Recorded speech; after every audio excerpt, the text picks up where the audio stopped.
Dr. Edel Porter, originally from Ireland. She teaches historical linguistics and Old English language and literature at the University of Castille-La Mancha, where she has worked for the last 16 years. Her research interests include the post-medieval reception of Old Norse literature, skaldic poetry, and emotions in Old Norse.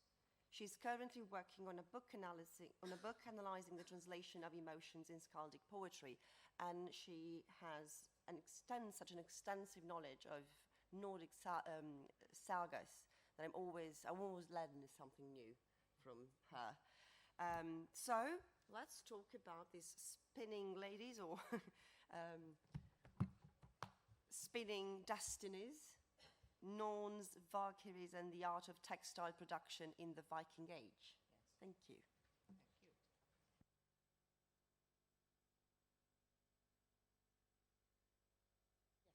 Now? Okay. Good morning to everybody. Thank you for coming. And thank you very much to Dr. Amaya Fernandez and the University of the País Vasco for inviting me here. It's a great pleasure for me to be here today. I'm always very happy to have the opportunity to talk about Vikings and sagas. You may have noticed that I've made a slight change to the title of my lecture without even letting Dr. Fernandez know. I'm sorry about that. It was a last-minute change. So it's very little. I've just added a question, and I've just been a bit more specific about which figures in Old Norse mythology I'll be referring to, these Norns and Valkyries.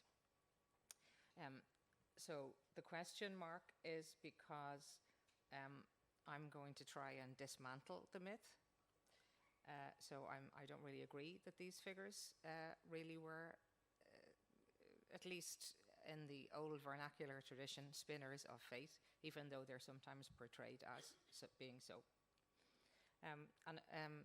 Dr. Fernandez, or Amaya, who's my friend too, has mentioned that we have a common thread in our lectures today, and indeed threads is one of the things I'm going to be talking about, as well as the female voice, or silent voices, perhaps. I'll also be talking a lot about poetry today, and reciting or reading a lot of poetry. But I'm going to start with some material objects in specifically an archaeological site from the Viking Age. So this is you can see in the pictures, this is a burial mound here. It's like a little hill here.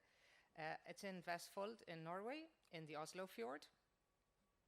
I think it's up here somewhere. And this is where in 1904, so about 1,000 years ago, an amazing discovery was made when the mound was opened and excavated.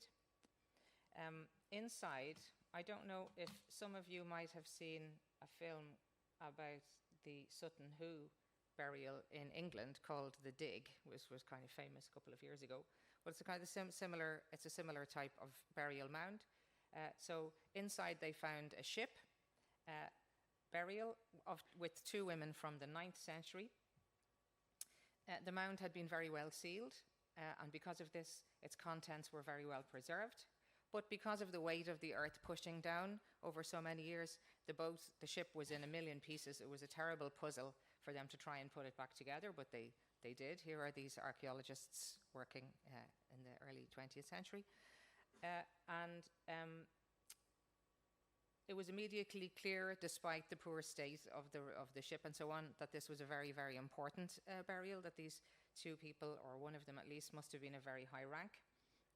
Probably someone from the royal family. It was a functioning ship, built of oak and equipped with, there it is, the Oseberg ship, in the National Viking Ship Museum in Oslo. If you've ever had the opportunity to go, it's at the moment, actually, they're building a new museum, so you can't visit now. But there's a very good virtual tour. If anyone's interested, I can give you a link at the end. So there's 3 ships in this museum, and this is one of them. So this is what they found in the grave. And on top of that ship was a wooden chamber built. This had already been looted in the 10th century, so all the valuables had been stolen. we can imagine a lot of gold, for example, probably would have been in the original grave. But this was gone by the time it was excavated in the 20th century. But we still found the fragments of two women, one about 80 years old and the other about 50 years old. And a dendrochronological analysis of the timbers in the chamber gave a precise date of construction as 843 AD, a date consistent with the radiocarbon dating of the skeletons. So one of the fascinating things to me about archaeological materials, as compared to, because I normally work in literature, is we can get very precise dating. You can say they definitely died in this year. Whereas with medieval texts, you're dealing normally with a copy of a copy of a copy, and so you can have a date where after which we know the poem wasn't composed, but it might have been composed 500 years earlier, and that's what's frustrating. The frustrating thing about archaeological finds is that we don't have much context, so we don't know who these women were. They were not very tall for Scandinavians, because in the Middle Ages people were shorter than we are now, about my height, 153 centimeters. And the younger woman was very interesting that we can find out these details, had healthy teeth, she'd had a good diet. An interesting detail is that she had broken her collarbone a few weeks before she died. They could tell that, but this was not the cause of death.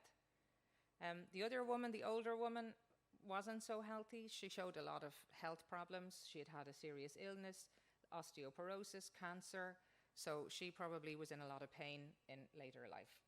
So we can tell all this kind of intimate, detailed information about them, but we have no idea who they were.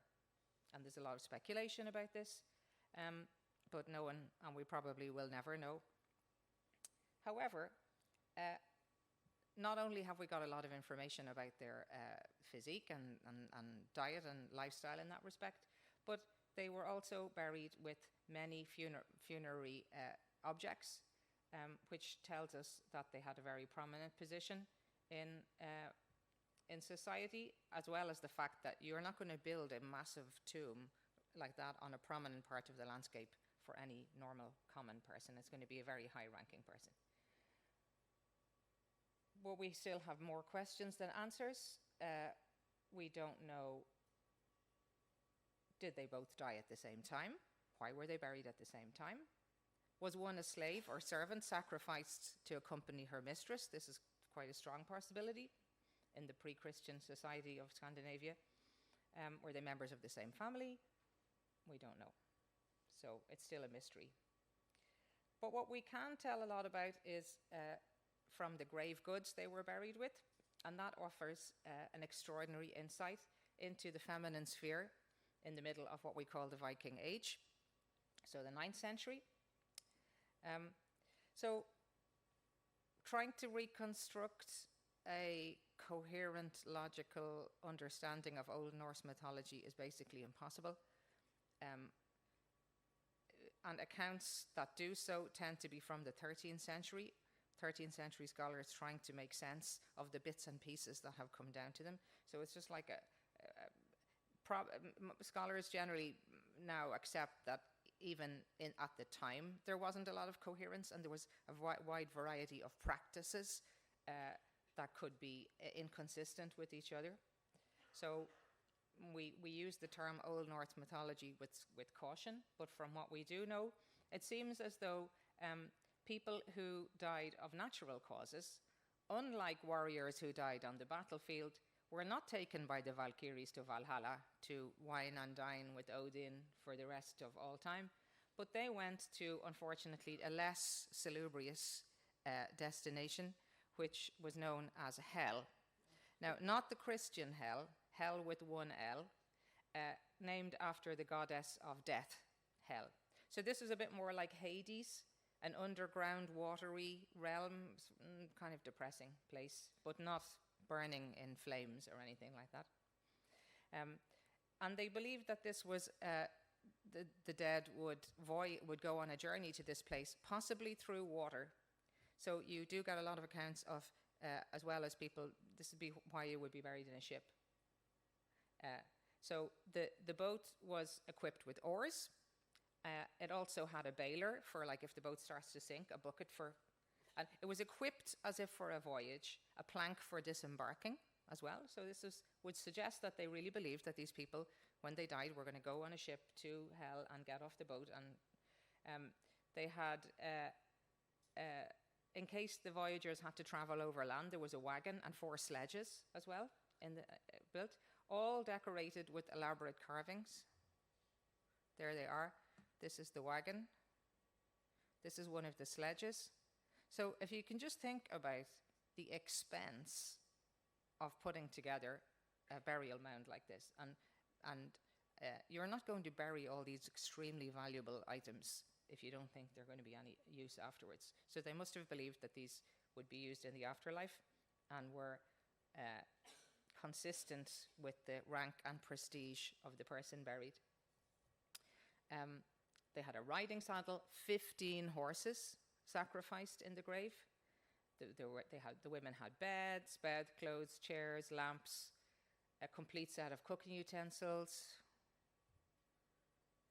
I think this is particularly interesting. This is a Viking Age whisk, batidora. It was made from a pine tree, and these are the branches at the top. They cut off the top of a pine tree. You can still get these in Sweden, I believe. Anyway, it's a bit off the point, but I'm always interested in these domestic aspects. And all sorts of implements. However, what we're particularly interested in for the purposes of this lecture is the way in which the role of women as spinners and weavers is represented on the Oseberg ship. So the Oseberg burial contains the largest and most varied collection of textiles and textile tools which have ever been found in a single grave of the Viking Age. So we have included in all the implements, we have looms for weaving, spindles for spinning. Here we have, in Spanish, uso. I had to look up all this vocabulary because I'd never heard of it before. And spindle whorls, these little stones here that you put on the end of the spindle. Scissors, these shears. Another interesting find was these tablets here. These are used for a type of weaving called tablet weaving. So to make these kind of cords, braided cords, they still make these today. So you can see here's one mounted up, and they interweave them. But in the Oseberg ship, very interesting that they actually found one of these already set up for weaving with the threads on it.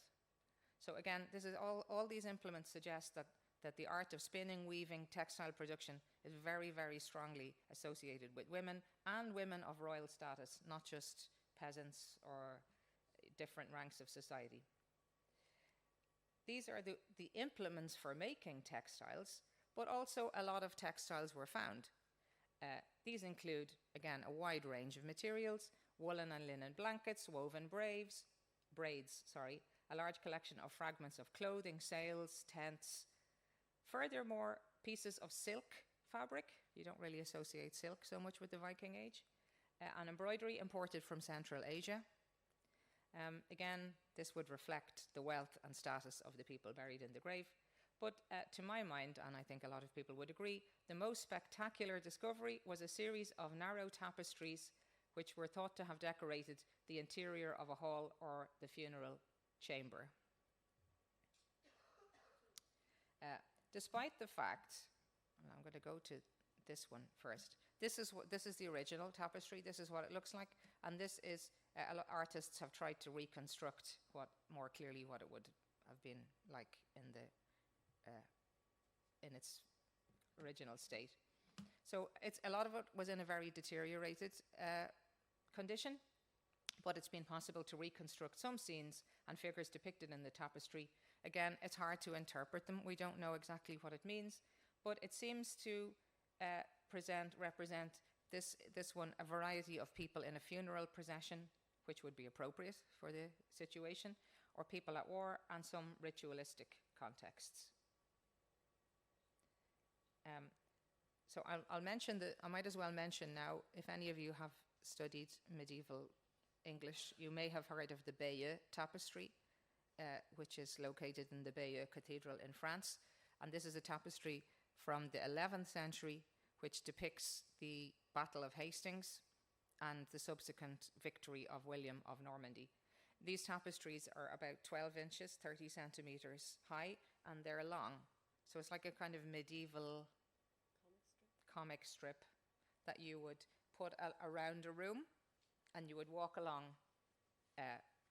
looking at the story. In the case of the Bayeux tapestry, we've got text as well. There's Latin writing accompanying the images. We don't have that in the earlier ones. But we have a number of these have survived. There's 3 or 4 examples. So it's obviously, and we have some mentions of them in Icelandic sagas. So this was a fairly common phenomenon, that you would decorate your house or ceremonial buildings with these tapestries.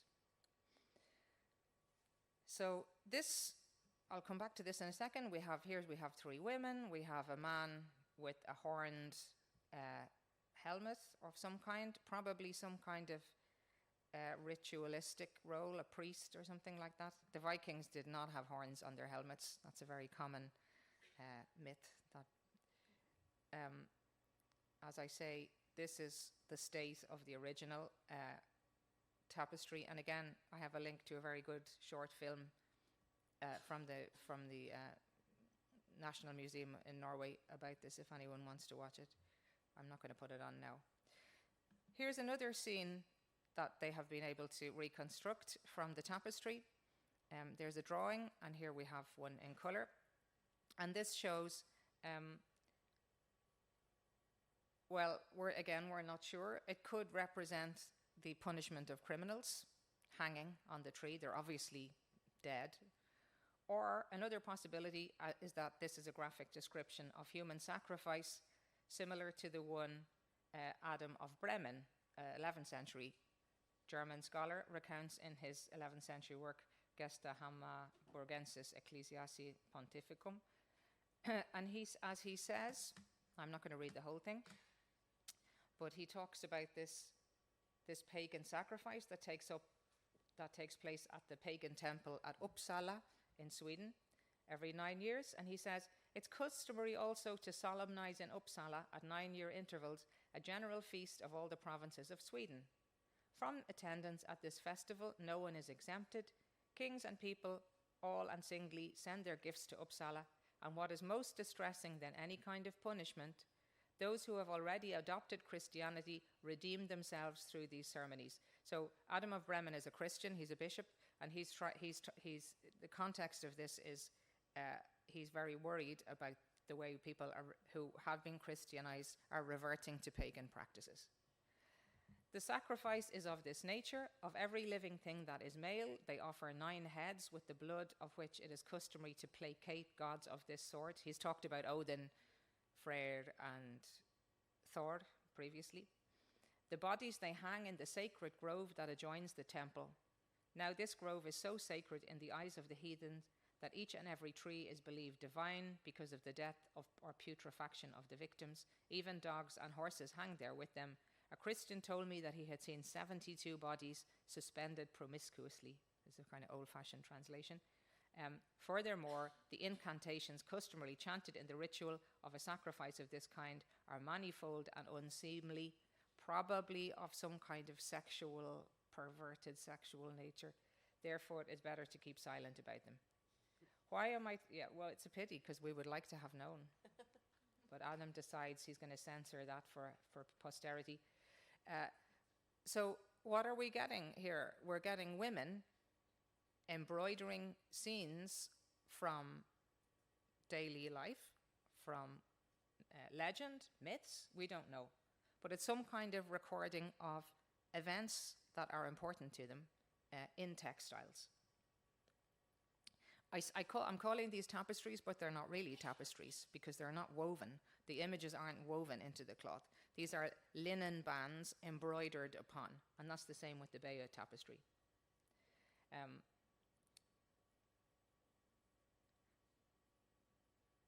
So this type of embroidery would be probably more the domain of higher ranking ladies who had the leisure time, among other things, to do on the materials. But on a more practical note, the production of woven fabric played a very important role in the economy of the time. So there's a type of material called vadmål, a type of woolen cloth produced throughout the Nordic countries, a woven woolen cloth. And this was so important that it actually became recognized as a division of currency. So they would count things in vodmål, as like a weight in silver. And its length, thread count, weight, and so on was all controlled by law. Have I got a picture of that? No. Well, we can leave the Norns there. That's what we're talking about next. Given the importance of vodmål and the fact that it would have been made exclusively by women, it's possible this may have contributed to more equal gender relations than we might imagine. If women are the producers of this extremely important product, it was the chief, I'm going to say this now, repeat myself, it was the chief export of Iceland in the Middle Ages. They don't have an awful lot of natural resources, but wool is one. So they're extremely important to the economy, which surely would have given women a lot more prestige. And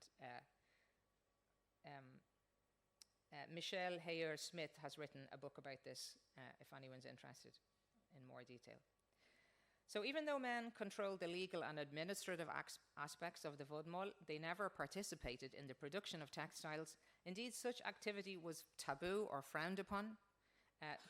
Despite, if any of you have watched any of these new TV series about Vikings and so on, which tend to portray women in a very powerful way, yes and no.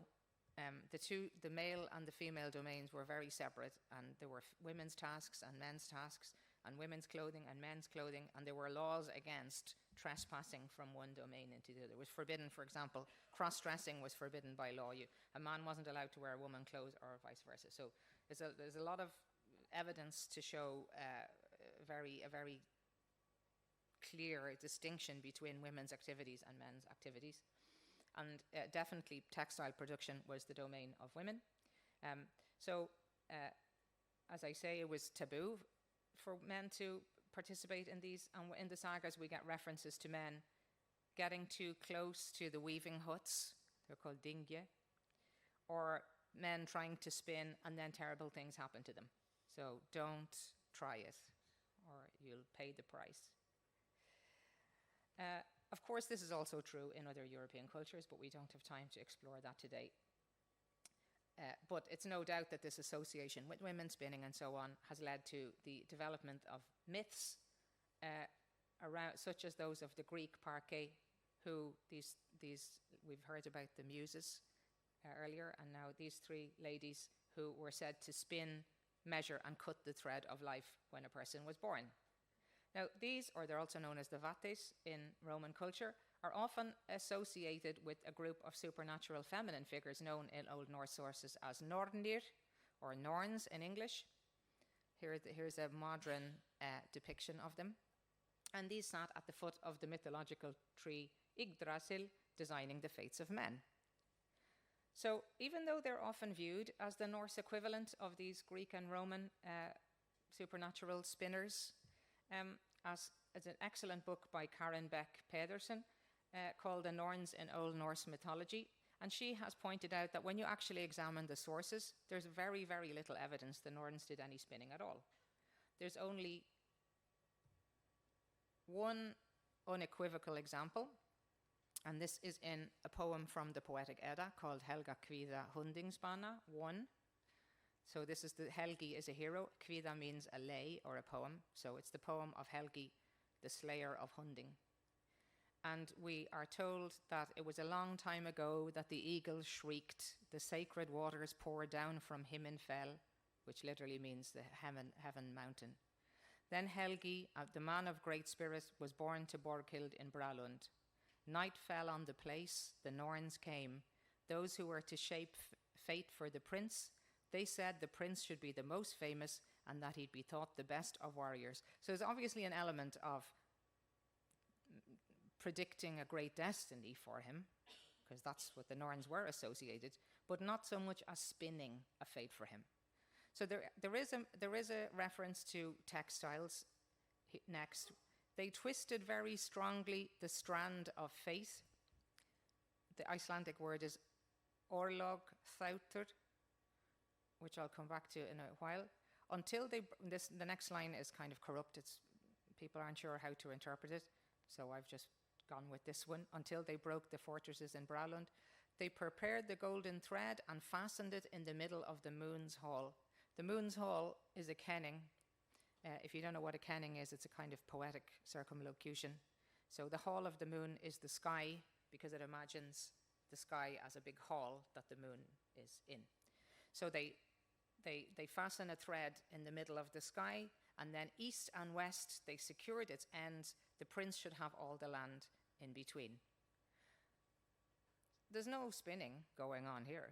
We've got fastening of threads. So we're not exactly sure what's going on, but Beck Pedersen suggests that it's talking about plying threads, where you get three threads and wind them together to make one stronger one, and that it's more about marking out his territory that he's going to be govern than any kind of future for him.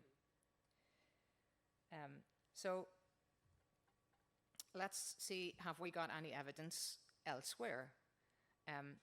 Now, the Valkyrie is another figure from Old Norse mythology, and the next text we're going to look at is called Darðarljóð, and this is another poem. It occurs in Njáls saga, one of the most famous sagas of Icelanders. Although most of the action in Njáls saga takes place in Iceland, Freudian slip. No, well, we're going to talk about Ireland. Towards the end of the saga, we get an account of the Battle of Clantarf, a very famous historical battle which took place in Dublin between the High King Brian Boru and the Hiberno-Norse King of Dublin, Sidric Silkbeard. And it took place on Good Friday in 1014, so at the beginning of the 11th century.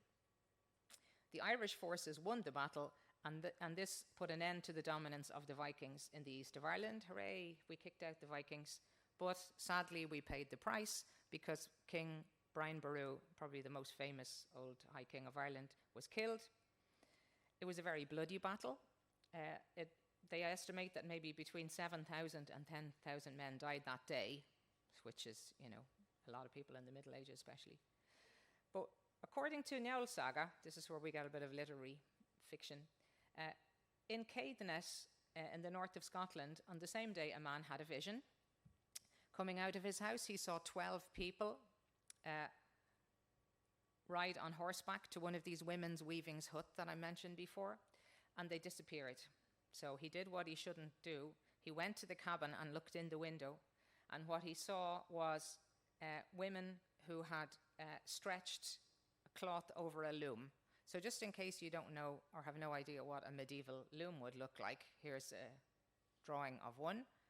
So these are, I can't remember which way. Is this the waft or the weft? Anyway, you've got cords, threads going down and across, and then you have these tools like this sword, which is used to move up the thread, so to keep the cloth tight, and all sorts of other implements which are important for weaving. So he saw one of these.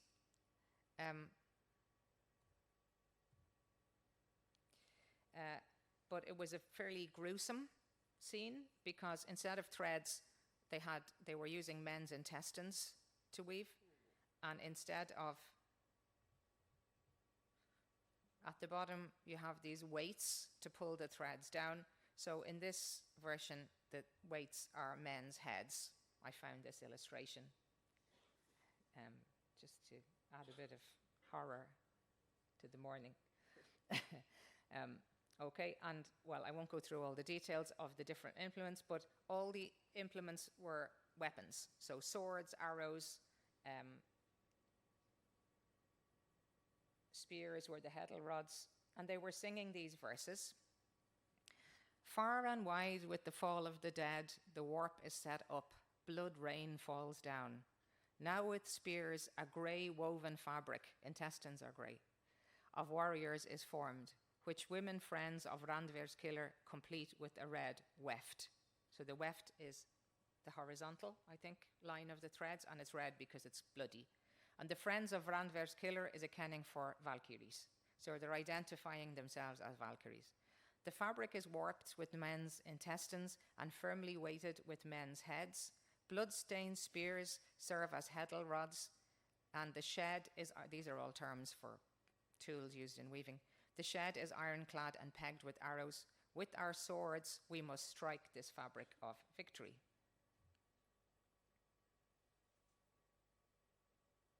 I'm not going to recite the whole poem, but here's another. We're at the end.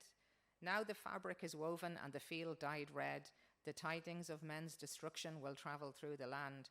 Now it is fearsome to gaze around as blood-red clouds gather in the sky. The heavens will be stained with men's blood. We spoke well of the young king. Let us sing with good fortune many songs of victory, and let him who listens to tones of spearwoman, that's themselves, also tell them to men, let us ride out fast on our bare-backed horses, away from here with brandished swords. Maybe they looked something like that when they were riding away. Then they take down the fabric that they've made out of intestines, rip it up into pieces, and each one goes off with her piece. 6 went south and 6 went north, and the saga recounts similar events occurring on the same day in Iceland, the Faroe Islands, Orkneys, the Hebrides, all that kind of area. So there are many indications in the poem that these women are Valkyries or Valkyriur in Old Norse. They call themselves Valkyries when they list names of Valkyries. And the word Valkyrie or Valkyria literally means chooser of the slain. Valr is a word for corpse or dead person, and Kyria means to choose. This refers to one of their jobs, their functions, which was to fly down to the battlefield and select which heroes were going to make it to Valhalla, and they would bring them up and present them to Odin in the afterlife. And in the poem it says, the Valkyries have their choice of the slain, so it refers to that activity. However, the Valkyries otherwise, they're very strongly associated with battle. Otherwise, in Old Norse sources, there's no sense that they're in any way involved in the fates of men, except that one thing of deciding if you go to Valhalla or not. That's the only part of your destiny they could be in control of. And they're certainly never associated with weaving. So this is a very unusual poem in that respect. So instead, what seems to be happening, there's not really much talk about the future, except that when they finish weaving this bloody fabric, they're going to go to the battlefield and pick up the... So it seems to be more just like a running commentary rather than predicting the future. So as they weave, they sing as they go. And this would have been a very traditional thing to do in weaving huts, not only in Iceland, but all over the world. Women in traditional communities often sing as they work. It's very common.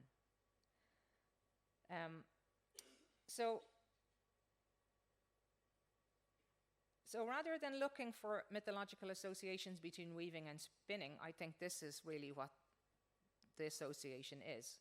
As we've seen above in the Oseberg Tapestry, we have the female occupation of weaving or embroidering stories, myths, or legends onto cloth. So this is the last bit of poetry we're going to look at now. I want to look at a few stanzas from Gudrunur Kvíða 2, the second lay of Gudrun. So she, I won't talk about the poem because I'll run out of time. Just to focus on these. So she's grieving for her husband. And one of the things she does in her mourning period is, so the text is in Icelandic, in Old Icelandic, just because I want to focus on a few terms, but I'll translate it for you. She says, some of it is quite, if you know anything Old English or anything, you can make it a little bit. I sat with Thora 7 half winters. Thora is the daughter of Hákon in Denmark. She embroidered for me gulbókadi, in gold, for my pleasure. Gaman is games or pleasure. Southern halls and Danish swans. Okay, so there's two women sitting together, and I don't know if the idea is that Thora is trying to cheer up Gudrun, but she's embroidering things for her. Then Then it goes on to, she said, vit is, in primitive Proto-Indo-European, there was a third person, the dual pronoun. And here's an example. In Old Norse, vit is we too. So a special pronoun for just you and I, a little bit of extra kind of intimacy. We have also made pictures, and this is the word they use. Skrift is a noun, and bok for embroidery. So bok is the same word as book, and skrift is also obviously escribir, Latin word. So we made pictures of men's games, probably battle, on our handiwork. The followers of the prince, the thanes of the prince, literally helmet, but that's a word for prince, red shields, groups of the Huns, as in Attila the Hun, sword fighters, helmet warriors, the retinue of the prince's followers. What else did they embroider? Sigmund's ships. And here's an example of a ship from the Overhogdal Tapestry, which is estimated to be from about the year 1000.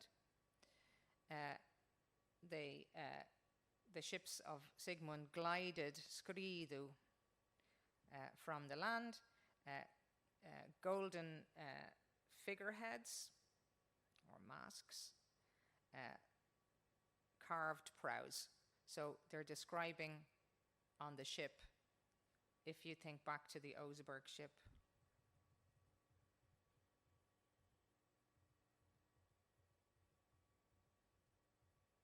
Viking ships often had these very elaborate curved prows, maybe often sometimes with animal heads carved on them and elaborate carvings. So this is what they're talking about here.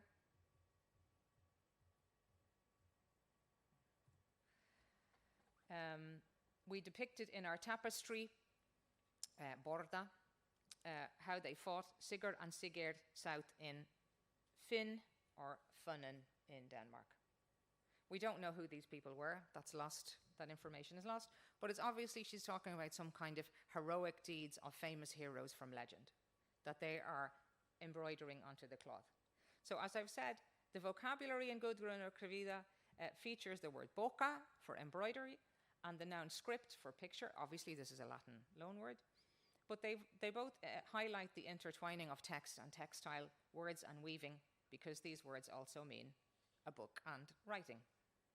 And this is a very, very common metaphor in Western thinking and indeed ancient European thinking, this relationship between narrative or text and textile. And of course, the two words go back to the same root, texere, like tejer in Spanish, to weave. And this metaphor of text as a woven fabric has been explored by Derrida, Barthes, Kristeva. I'm not going to go there. Morna, don't worry, today. So it's a very, very, very old, strong, deeply rooted metaphors relating. And it's believed that textiles could have been a form of language before the advent of writing. In the Viking Age, you do have runes, which is a type of writing, runic inscriptions, but it wasn't until the acceptance of Christianity in the year 1000 that writing, as we would know it, began to have an influence. So in this pretty much pre-literary age or oral culture, we can think about these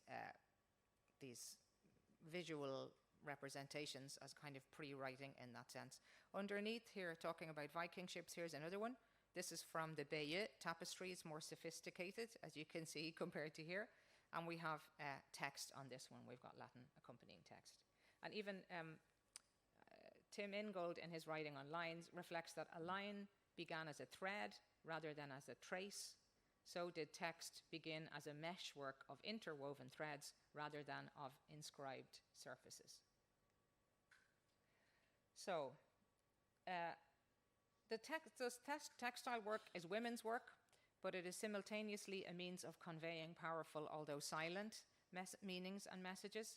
In this way, the textile itself is not faith, but it is the equivalent of a specifically feminine voice, which does not speak in ordinary words and therefore cannot be heard, but which is nevertheless effective and significant as any spoken words.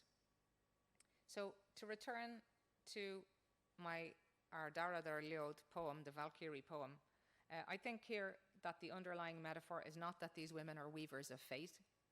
And I think that in Helga Kvida Hundingsbana, the Norns are not spinning. I think that's an example of transposing Latin or Greek tradition onto Old Norse. And in the other poem, I think the metaphor is that women are weavers of tales. They're storytellers. So in Skaldic poetry, which I haven't talked about today, funnily, because that's my favorite thing to talk about, metaphors for poetic composition tend to be male type of activities like carpentry. So there's a lot of comparisons between woodwork and crafting a poem. There are some women poets, but not so many. It's pretty male dominated. But here we get a metaphor, I believe, for the construction or the narrating of a story underpinned by a metaphor which based on feminine activity, weaving or sewing or spinning. So this would suggest, the fact that this kind of association exists is so strong, this would suggest that women had a very significant role in storytelling and the passing down of old lore, like the legendary Gudrun or these two mysterious ladies of the Oseberg ship who maybe someday we'll find out who they were. So I'm just going to, if anyone wants to ask me afterwards, the sources for this lecture were mostly based on this book, The Norns in Old Norse Mythology. It's very interesting. Or there's a few books that, if you're interested in the topic of women in the Viking Age, Judith Yesh. It's a bit out of date, but still a very good overview of women in the Viking Age and women in Old Norse society. And there's lots of links here as well that I can. A few years ago, some of my colleagues and I published this book, El Mundo Medieval Nórdico, una introducción, in Spanish, and that's a PDF that anyone can download if they want general information about Old Norse literature. But you can ask me about that later. And then I'll say in Icelandic, Takk fyrir, thank you very much. There's a picture of Iceland. Just sneak in a bit of Iceland there. And you're very welcome to email me at any time afterwards if you have any questions that we don't get to deal with today. Okay, but do we have any questions now? Anything you would like to comment or? Okay.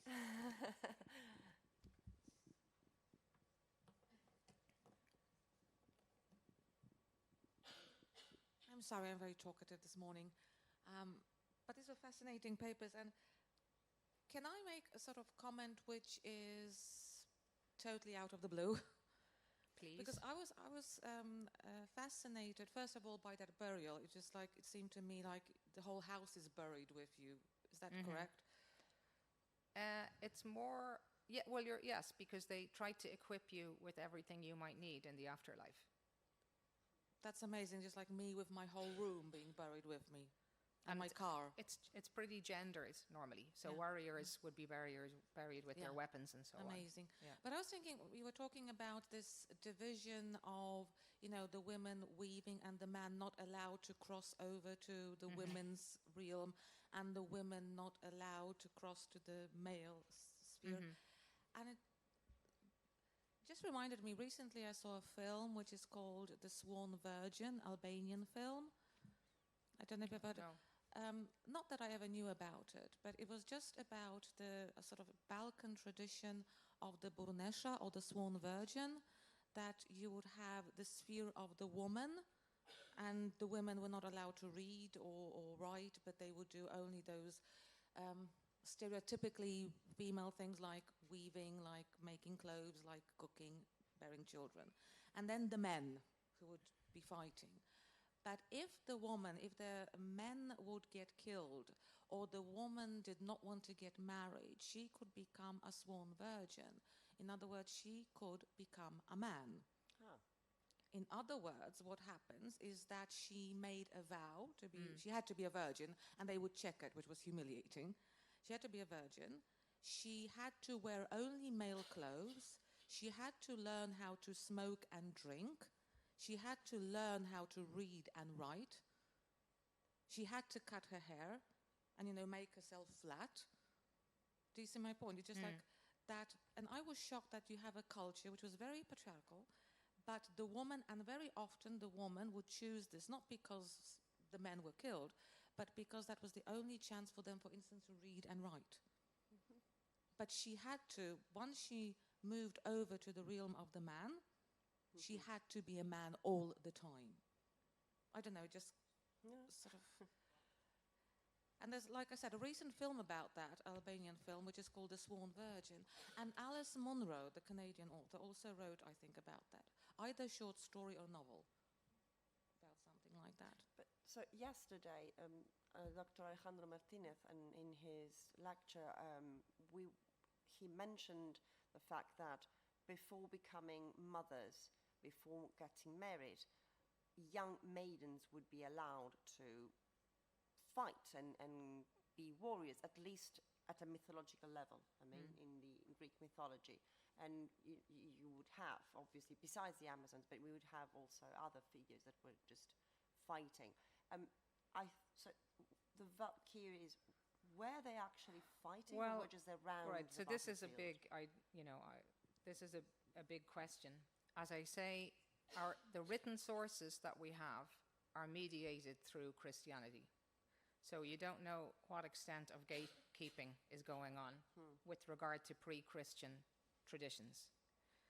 And I'm not saying women never acted out of their gendered roles or the reverse, just that when you see this in the sources, when they do, they're usually kind of punished in some way or mocked or ridiculed. So of course we have women chopping off people's heads and all sorts of, but it's not accepted.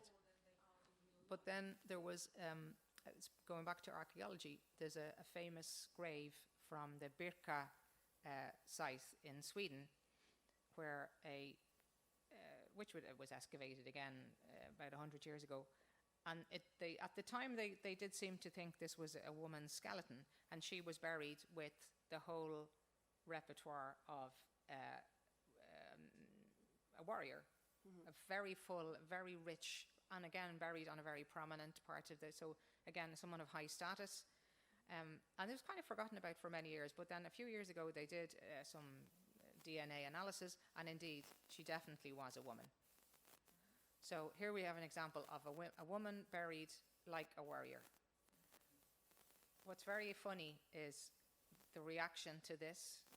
The backlash was unbelievable. How quite established scholars, you would imagine, have developed critical thinking skills, just couldn't accept that a woman might have been a warrior. And they just came up with every argument under the sun of why it was just symbolic, or she was a woman living as a man, or she was not, and then on all these debates about gender fluidity and non-binary. It's like, in the Viking Age, maybe that existed, but they certainly weren't aware of it in those terms. But what's very interesting is how even in the 21st century, people have a very hard time accepting that there might have been a woman who lived as a woman and as a warrior and had a high status in society. And this would be 9th century. The sources don't really reflect. So again, is the Valkyrie a myth that evolved out of a reality of women fighting? It's impossible to know. Because we don't have actual evidence that we don't have any historical record in words. Okay. But the archaeological evidence would say, well, if there's one, there's probably more. Okay. You're never just going to have one. But it wasn't common, I would say. That's certain. And what about the storytelling process? The idea of, is there any evidence in sagas or mentions of women telling stories as storytellers or story weavers? Well, you get them reciting poetry.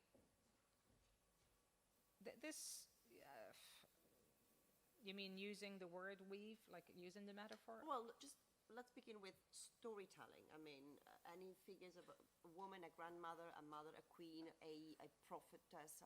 Yes, well, you do have the very famous poem, Völuspá, which is the seeress's prophecy, And that's the first poem in the collection known as the Poetic Edda.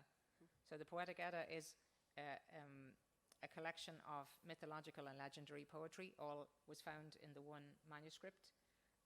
And the very first poem is, the seeress's prophecy. And it's full of, it's one of our main sources for Old Norse mythology. So, yes, in the pre-Christian era, women, that would have been one of the roles for women, would have been like prophets, a seeress, and probably priestesses too.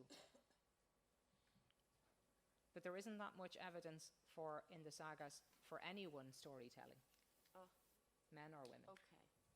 There's only one description of a person reading a saga in the whole corpus that I know. So it's not something they refer to, Interesting.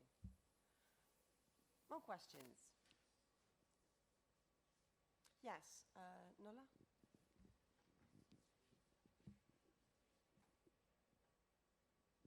I don't know, it's still the same question or the same topic, like with the cross-dressing and stuff like that, the restrictions between women's world and men's world.